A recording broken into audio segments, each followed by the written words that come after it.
Everyone, today we will discuss about the second chapter for 10th class student and here the name of the chapter भोली।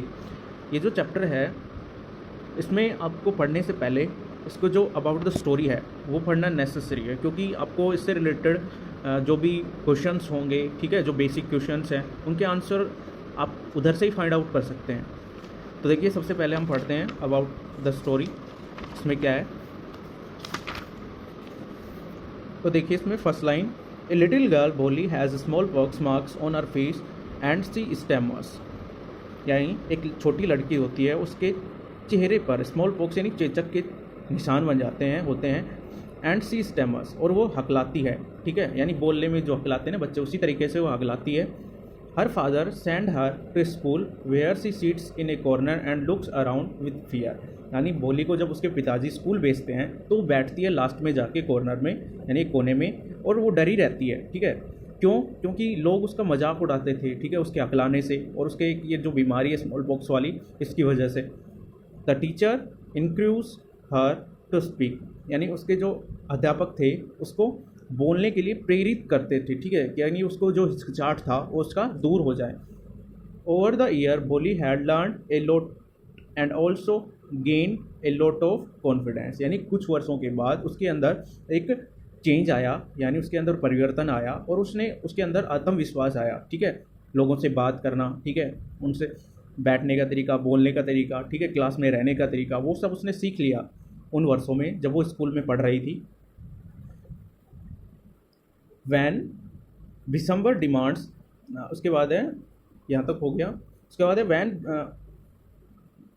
Van दिसंबर demands money to Bholi's father for marrying her daughter, she refuse such greedy person.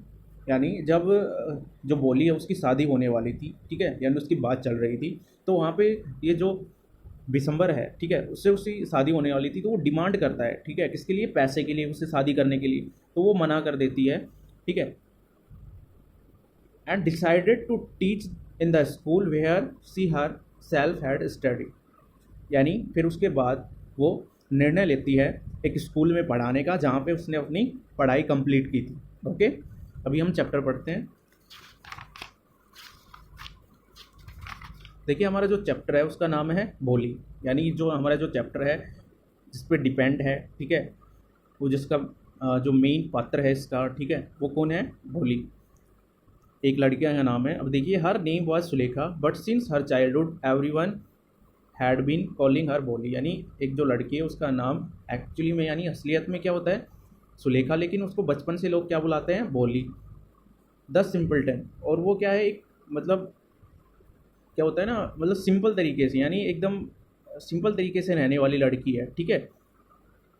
C was the fourth daughter of Numberdar Ramlal, और वो जो नंबरदार, उसके पिताजी नंबरदार हैं, उसकी चौथी पुत्री है, यानी फोर्थ नंबर वाली, ठीक है।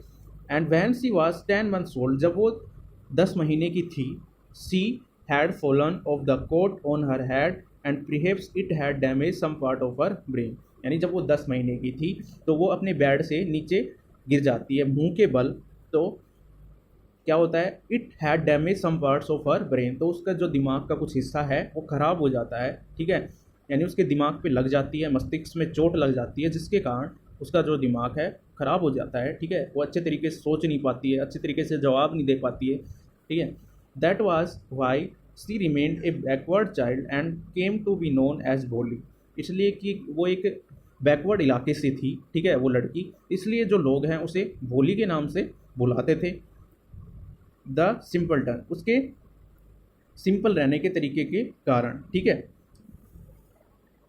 एट बर्थ, उसके जन्म पर, the child was very fair and pretty, यानी उसका जब जन्म हुआ था वो बहुत ही सुंदर, ठीक है, लड़की थी। But when she was 2 years old, लेकिन जब वो 2 साल की हुई, she had an attack of small pox, ठीक है, उस पर आक्रमण हुआ या उसमें बीमारी आ गई, किसकी? स्मॉल पॉक्स की, यानी चेचक की, जो चेहरे पे छोटे छोटे निशान हो जाते हैं, उसकी बीमारी आ गई थी। Only the eyes were save, और उसकी बस उसमें क्या बची थी? उसकी आंखें उसमें बची थी, और उसकी पूरी बॉडी पे उसके चिन्ह आ गए थे स्मॉल पॉक्स के। But the entire body was permanently diffuse by the deep black pock marks, और बाद में उसकी जो पूरी बॉडी है उस पर चिन्ह हो गए थे, निशान हो गए थे, किसके? स्मॉल पॉक्स के, ठीक है। देखिए यहाँ पे disfigured bye deep black pock marks, यानी उसके जो बॉडी है उस पर काले चिन्ह हो गए थे। Little Sulekha could not speak till she was 5 and when at last he learn to speak, यानी जब वो 5 साल की थी तब तक वो अच्छे तरीके से बोल नहीं पाती थी उस बीमारी के कारण, और फिर बाद में उसने थोड़ा बहुत बोलना सीखा। सी स्टैमर्ड, यानी वो हकलाती थी बोलने में। The other children often made fun of her mimicked her, और जो दूसरे बच्चे थे वो क्या करते थे? उसके हकलाने का मजाक उड़ाते थे। As result she told talk very little, जब वो छोटी थी, ठीक है, और वो बोलती थी बहुत ही कम। अब यहाँ पे देखिए सी टाल वेरी लिटिल, यानी वो बोलती थी, यहाँ पे छोटे से मतलब नहीं है, इससे मतलब है कि वो बोलती थी बहुत ही कम। रामलाल हैड 7 चिल्ड्रन, रामलाल के कितने बच्चे थे? 7 बच्चे थे। 3 सन्स, 4 तो उसके बच्चे मतलब बेटे थे। एंड 4 डॉटर्स, और उसकी 4 पुत्रियां थी, लड़कियां थी उसकी। And the youngest of them was भोली, और उनमें से जो सबसे युवा, ठीक है, वो कौन थी? भोली थी। It was a prosperous farmer household and therein was plenty to eat, और उनके घर में जो उसके पिताजी थे वो एक फार्मर थे, और उन बच्चों का वो अच्छे तरीके से भरण पोषण कर पाते थे, खाने पीने का, ठीक है। यहाँ पे है there was plenty to eat and drink, यानी खाने पीने का अच्छे तरीके से कर पाते थे क्योंकि ये वो फार्मर थे। All the children except Bholi were healthy and strong. All the children, यानी बाकी चिल्ड्रन जो सभी बच्चे थे वो कैसे थे? अच्छे तरीके से, यानी स्वस्थ थे। किसके अलावा? बस ओनली भोली के अलावा।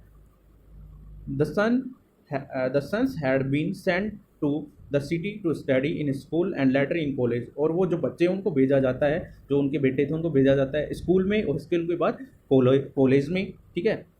और कहाँ पे? शहर के अंदर। Of the daughters Radha the eldest had already been married, और उनमें से जो सबसे बड़ी उनकी बेटी थी, ठीक है, राधा, उसकी वो शादी कर चुके थे। The second daughter Mangala marriage had also, और जो उनकी दूसरी पुत्री थी मंगला, उसकी भी उन्होंने शादी कर दी थी। And set and also been settled had when that was done, और वो अपने परिवार में खुश थी, सेटल थी, ठीक है। Ramlal would think of the third चंपा, और जो तीसरी पुत्री थी चंपा, उसके बारे में सोच रहे थे, ठीक है। they were good looking healthy girls and it was not difficult to find bridegrooms for them, और वो जो लड़की थी तीसरी चंपा वो भी बहुत सुंदर थी, ठीक है, और उनकी बाकी बच्चों की तरह हेल्दी थी, ठीक है, स्वस्थ थी, तो उसके लिए रिश्ता ढूंढना उनके लिए मुश्किल नहीं था, ठीक है। It was not difficult to find bridegrooms for them, और उसके लिए लड़का ढूंढना इतना मुश्किल नहीं था, बजाय किसके? भोली के, ठीक है। बाकी का हम नेक्स्ट वीडियो में पढ़ेंगे। Hope you like it and have a nice